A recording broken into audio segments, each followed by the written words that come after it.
Welcome.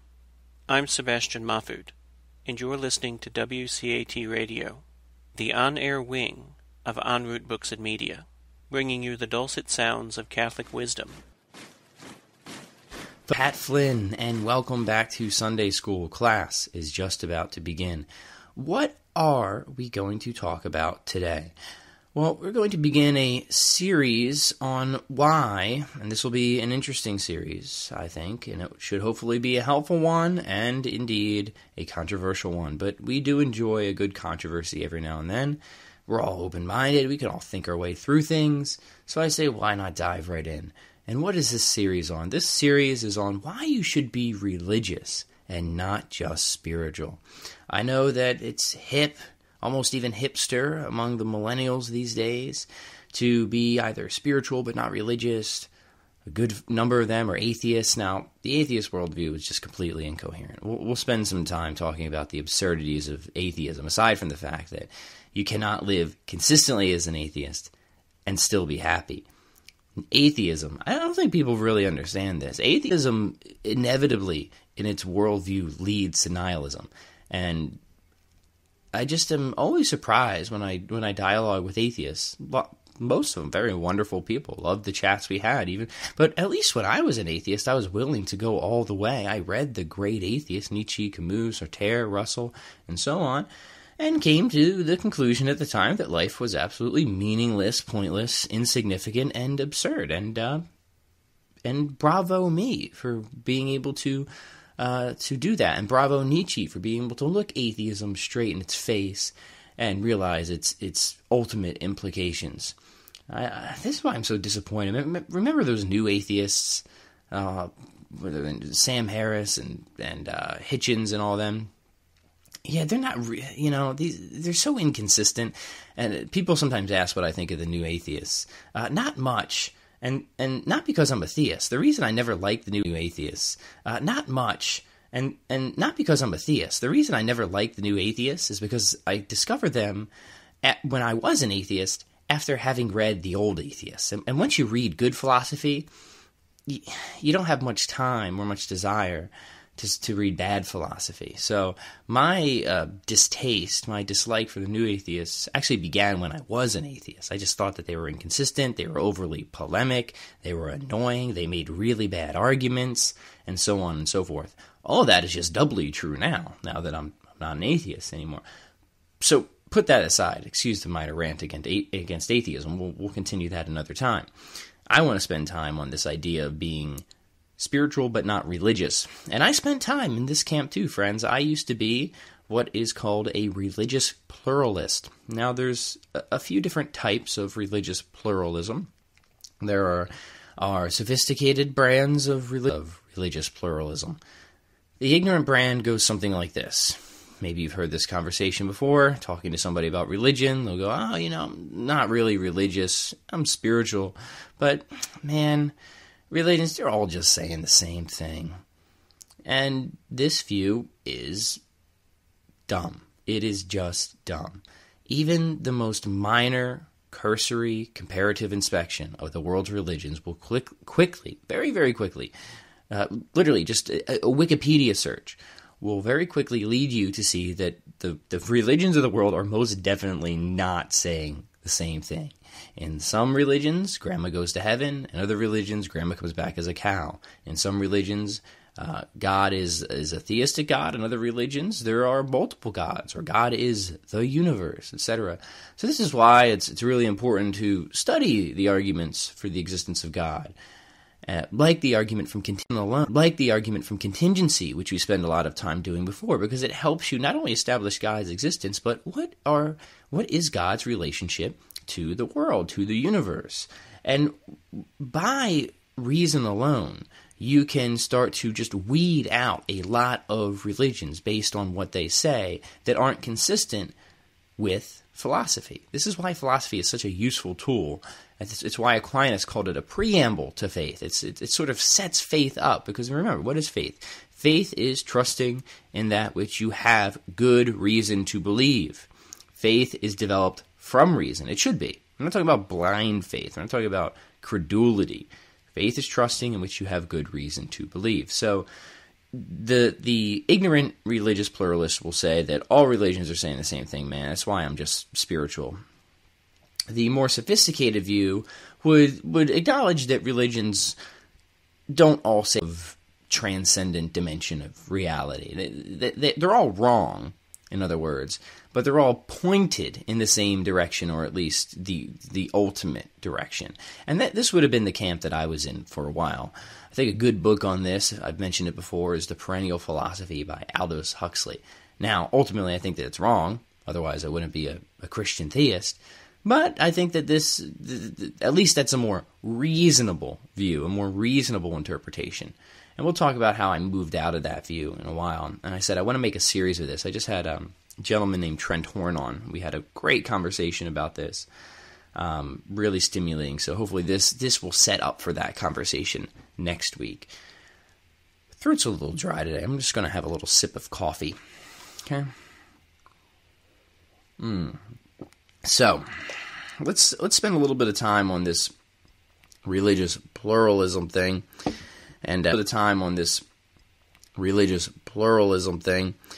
and see if we can't make some sense of it, or use sense to get our way out of it. That's always the thing. Because my contention is you should not just be spiritual, you should be religious. And why is that? Why is that? I don't think being spiritual is a bad thing, per se. Good, you are in touch with that properly basic belief of God, of the transcendent, and that's a wonderful thing, that you are in tune with that. Would never want to talk down the importance of that, but to me, let's bring that to its fullest iteration. That's what I want to do. I want to help you really bring that to its fullest iteration, because what is ultimately the difference between spiritual but not religious, and then religious but also spiritual? And I think Trent gave a very nice definition of this. He said it ultimately comes down to this: religion is spirituality practiced in the way that God wants us to practice it. So I'll repeat one more time. Religion is spirituality practiced in the way that God wants us to practice it. So it seems perfectly reasonable to me that if you believe in God, you have the rational basis for the existence of God. And then if we're going to go right to Christianity, if you accept the resurrection, which if you want some arguments for the validity of that, I recommend go listen to my Mere Christianity episode. We spent a good amount of time on that. We'll spend a lot more time on the historical case for the resurrection in future episodes. But all of this is a very, very reasonable process indeed. As soon as you establish the existence of God, and then as soon as you establish the validity of the resurrection, it therefore follows that Christianity should be the choice of your religion. Now, I didn't make those arguments. I have made those arguments, and I will make those arguments again. But I just want to show why this is a very, very reasonable position to hold. Now, I'm not saying anything of what denomination of Christianity, all that's a different conversation. But I'm saying it's actually quite easy to get out of being a religious pluralist, because Jesus didn't say all religions are true. Jesus said that he himself was the truth. That's really important. So to the extent that, and one of my favorite quotes about Jesus, I always forget who said it, I have to look it up after this, is, somebody said, if somebody's able to walk out of their tomb, I'm believing whatever that guy says. And ain't that the truth? Because what does that mean if somebody can truly resurrect, truly rise from the dead? Especially if they said that, and it would just seem to me entirely unreasonable to then, after having accepted that, realizing that, to then go, Jesus, all religions are kind of just saying the same thing. I know you say you're the truth and this or that, but I think other people say they're the truth as well. And, I think you should just go with whatever works for you, whatever makes you feel best. And this, so not only, hopefully, do you see the absurdity of such a position, but, not all other religions say that they are the truth. This again would be a very ignorant view of the world's different religions. For example, the Buddha. He never claimed that he was the truth. He claimed that he had a way, a process, the Eightfold Noble Path, the Four Noble Truths. And that's actually what I liked about Buddhism. That's why I spent so many years studying it. It didn't come with, it wasn't particular in the sense that, if you're not a Buddhist, it wasn't particular in the sense that, if you're not a Buddhist, then, you're wrong. It was just, hey, here's a cool method that you can use to get out of suffering. The Buddha didn't claim to be a god. He didn't claim to be the truth. Anybody who said that about Buddha just added that later on. The basic facts of Buddha was that he was just a man who found a way, and he wanted to promote that way. And there's a lot of good in that way. I'm not denying that. Okay? But to think that other religions, of course other religions do make true claims, but what's particular about Christianity, what's interesting about Christianity, and I've said this before a few times, but I think it's worth reiterating, is it is not about a path or a way. It is not about a moral teaching or ethical code. All of these often come along with Christianity and its many denominations. Fundamentally, Christianity is about a person. It's about a relationship. This is what makes Christianity immensely, immensely unique. And not to say that there aren't any other religions that are around just a figure. But in the instance of Christianity, this is the utter significance and hinge point of the religion. And I love the radicality of that. And I love how much Christianity is willing to lay on the line. This is what attracted me to it. It said, hey, here's our claim. The guy that we say is God, that is the way, the truth, and the life, either he rose from the dead and you ought to be a Christian, or he didn't and the whole thing is a sham.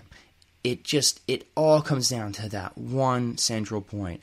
And ever since the beginning, ever since it first happened, even till today, and we see it always around, people have fought relentlessly to try and discredit this point to no success. They haven't been able to do it. They won't ever be able to do it. And this is why I really like to push the radicality of it. And if you're a Christian, if you are a Christian, I want you to push the radicality of it. Because somebody once pushed the radicality of it to me, and I went, in all my zeal, I'm like, hey, I'm going to go show that this is false, that this is a myth. And now look where I am, right? When I actually started seriously looking into it. Push them. Of course, they can find some weird blog that conjures up a bunch of conspiracy theories and things like that. But when you look at the actual academic historic record of the facts to be explained, nothing has this sufficient explanatory scope or power to explain what we know historically about Jesus other than the resurrection. So push people. And if you're not a Christian, I want you to seriously investigate this. We'll provide some links. I would start with something like Mere Christianity. I think C.S. Lewis presents the case very, very well for a starting point. And then from that starting point, you can move into the more of the scholarly, it's a difficult word for me to say, realm from there. So what is religious pluralism wrong? Is it wrong to be spiritual but not religious? Getting another sip of coffee here. Well, again, I think it's great to have a spiritual practice. I think this is something that everybody should have. And I think even Christians need more of a spiritual practice. To me, once you get the sheer radicality, that ultimate hinge point of Christianity, once you accept it, and C.S. Lewis, put it so eloquently. He said Jesus is either a devil, an absolute lunatic, or he is Lord, and you must fall at his feet. And to me, that makes perfect sense, right? When you understand the actual implications of this event, how can you go on ignoring it? It is just way too utterly shocking and ultimate to be something that you just kind of cast aside, that you think about for 1 hour a week, maybe every other Sunday. That just seems so inconsistent. It doesn't seem to me like you really have given this much thought. And this goes every direction. I was having this conversation with family members of mine who've been Christians their entire life, of various denominations. And they don't understand just how radical the religion is. Just what, I mean, and this may, we take it for granted. Of course, especially in America, where we're predominantly a Christian country, we take this for granted. But I want you to think about it. I want you to think about it. God, the creator of the cosmos, the sole ultimate reality, he who sustains us in being at every moment in time, literally incarnated, came to earth, died for our sins, came back to life, gave us instructions, say, hey, it's not that difficult, guys. I mean, maybe it is difficult, but it's at least simple. And we know that we like simple, right? Maybe not necessarily easy, but simple. Literally handed us the meaning to life on a platter, and then went back up, sent down the paraclete, right? Whew! And when you get this, when you understand this, it is shocking. And this is why if I'm excited about this stuff, well, what more is there to be excited about? I'll tell you, friends, this is some very good news. That's why the Gospels are called good news. So I want you to really think about this. I want you to imagine what this means. And I want you to think about, why haven't I pursued this further? Again, whether you're in the Christian faith, whether you're out of the Christian faith, it's a radical claim, and it's not a legendary claim. It's not a myth. These are historical accounts. These are historical places, historical people that actually existed. This is not some pure Jungian archetype. And we'll talk about Jungian archetypes and how they coincide with Christianity. A little side story. I know the Jungian archetypes are becoming popular again. I like Jung. I studied the archetypes. Obviously, Joseph Campbell had a lot to do with promoting these as a writer, because you wanted to know, what makes for a good myth, what makes for a good story. Well, guess what? So did C.S. Lewis, and so did J.R.R. Tolkien, author of Lord of the Rings. Now, Tolkien was Catholic. Lewis was an atheist. And what would happen is they would discuss these myths, the structure of the myths, where they came from, why they seem to just be ingrained in humanity. And ultimately, long story short, it's been a while since I've read the history on this. Tolkien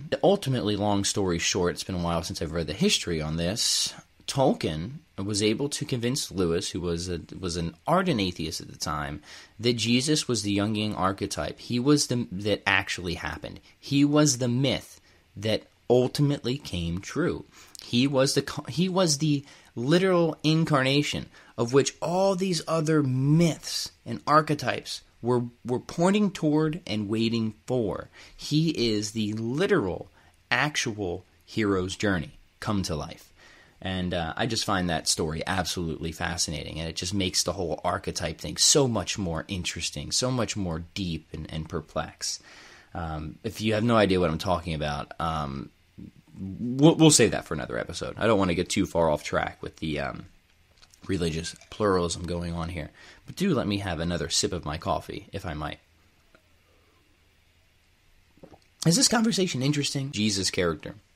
And when I put up my conversation with Trent, we will walk systematically through the problems with religious pluralism and just being spiritual. We'll seriously critique that position. I want to spend a little bit more time on Christianity in particular.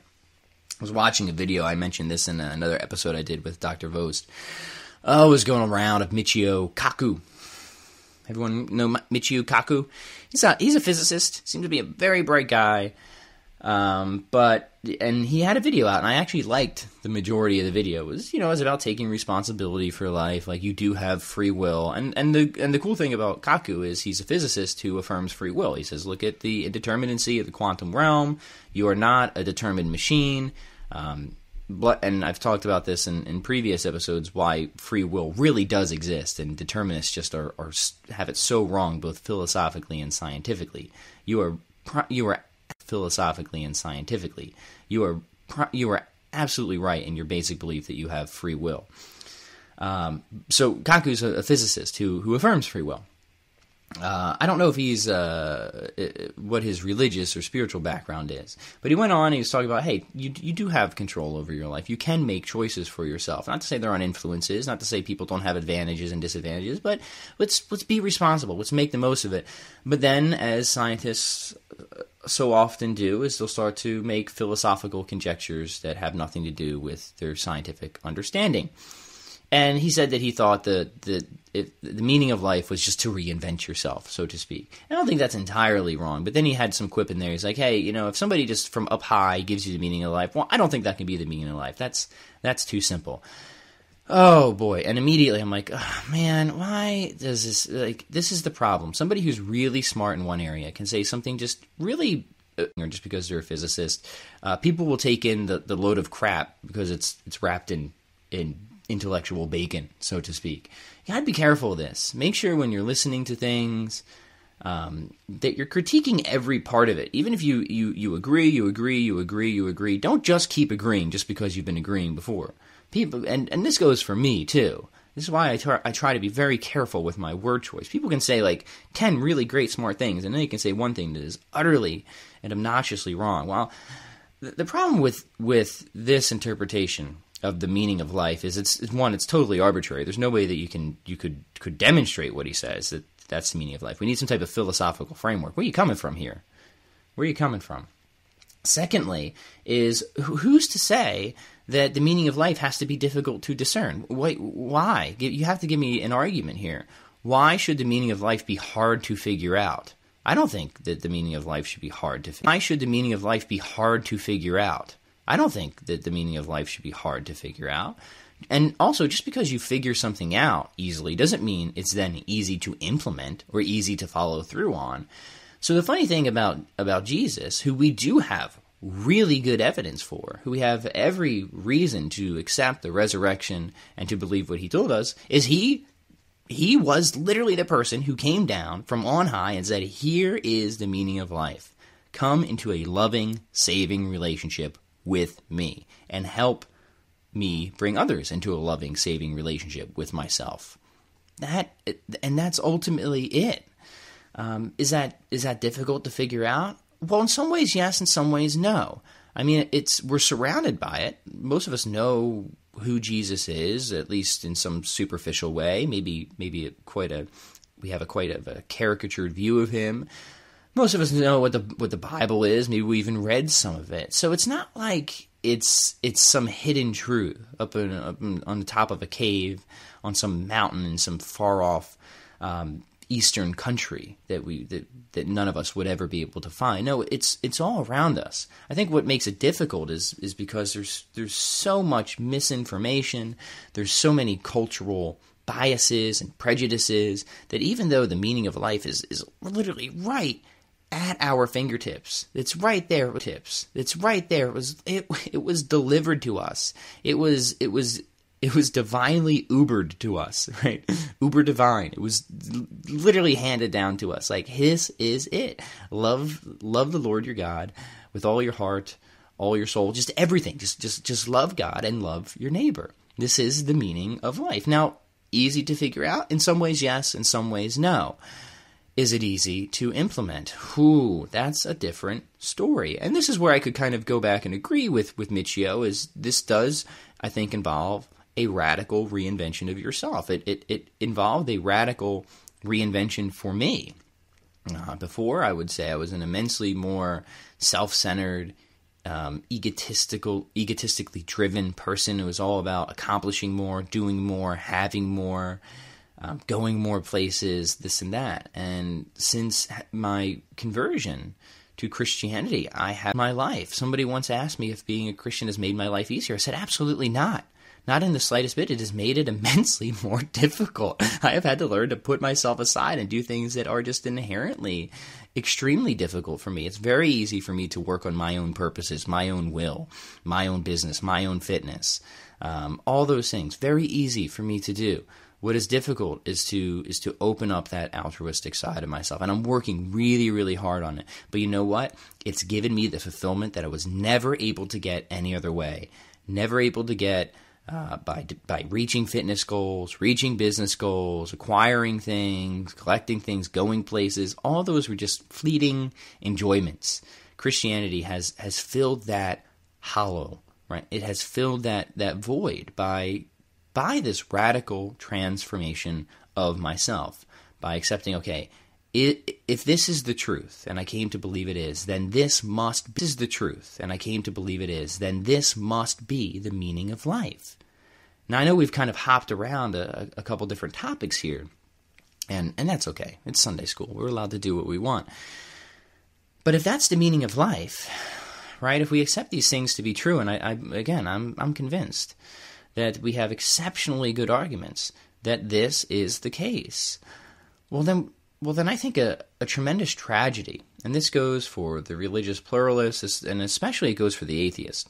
I think one of the greatest tragedies in life that could happen to anybody would be that there is a meaning of life, and that it was handed down from on high, that it was very simple to figure out, very simple to get access to, and you missed it. That, to me, would just be such a tragedy, because you just didn't take the time to look into it. Now, you could take the time to look into it and reject it, but I think it would just be a radical claim. This guy came to earth in some form or other, claimed that he was God, claimed that he could forgive sins, claimed that if you attach yourself to him, that you would have all these wonderful things, including, but not just, eternal salvation. These are folks. These are radical things. Jesus wasn't just some old age Deepak Chopra, right? Again, he said some really radical things, and he agitated a lot of people by saying these radical things. That's a good part of why they eventually decided to kill him. So I just want to reiterate that point. I think the biggest mistake that people could make would be, again, to have the meaning of life delivered to you in a simple way, and then to either ignore it or to miss it entirely because you just weren't willing to look into it. And then once you do look into it, willing to look into it. And then once you do look into it, the whole spiritual but not religious, the whole religious pluralism thing, it sort of just evolves, right? It was no longer an option for me, right? There was no longer an option just to have a spiritual practice outside of the church. Now let me make a few points here. These are common objections, and they are objections that I had. Many different churches, many different denominations, so I'll speak generally here. I don't want to pick on any particular one. Have churches done bad things? Yes, absolutely. Have churches had bad people in them? Yes, absolutely. But does that mean what the church teaches is wrong? No, not at all. It just means that it's a human institution. It's run by humans. This was a holdup for me because, I knew that I'm not just a lay historian. I have a pretty good command of history. So I knew, the history of the church over time.